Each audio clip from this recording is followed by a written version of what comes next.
Tatlong magkakamag-anak ang patay sa pamamaril sa isang compound sa Barangay Tatalon, Quezon City ngayong hapon. Ang mag-amang sospek kaanak mismo ng mga biktima. Nakatutok doon live si Trisha Zafra. Trisha.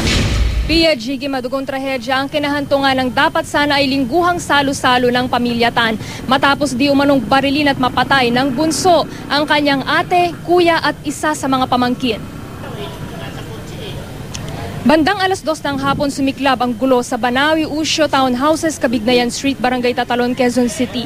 Ang nagsimula umano ng gulo, si Glenn Tan at ang kanyang anak na si Emerson na kapwa armado ng baril. Tiyempong nasa lugar ng mga oras na yon si PO1 Jose Jesus Martires, isang pulis Maynila na nagpapagawa ng sasakyan sa malapit na auto shop. Kahit off-duty nirespondihan ni Martires ang gulo. Aktong tatakas na raw ang mga suspect sakay ng isang kotse matapos makabaril ng 5 katao. Agad binaril ni Martires ang gulong ng sasakyan kaya napigilan ang mag-ama sa pagtakas. Hawak na ng mga suspect ang mag-ama. Hawak na ng mga otoridad ang mag-amang suspect. Nasawi sa insidente ang magkapatid na si Grace at Arsenio Michael Tan, pati ang anak ni Arsenio na si Anthony Tan. Sugatan naman at nasa ospital ang isa pang anak ni Arsenio na si Abigail at ang sales lady ng pamilya sa kanilang auto shop na si Angela Abante. Ito raw ang unang pagkakataon na mag-away at magkagulo ang pamilya ayon sa nakakasakop na barangay. Pinaka-suspect, yung bunso sa magkakapatid, iba parang strange na hindi na sila, parang aloof siya, hindi na sila good terms ng family niya. Siya lang ang parang nahiwalay. Kasi lahat naman ng magkakapatid, as mentioned ni Mr. Winston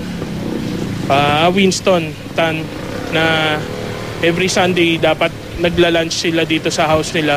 Pero ngayon lang sila hindi nakapag-lunch. Papalabas na siya, yung suspect. Kaya nakuha po yung suspect kasi pinutukan ko po yung harap ng gulong niya.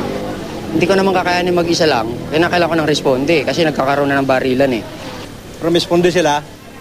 Tapos nagkataon na nandyan na.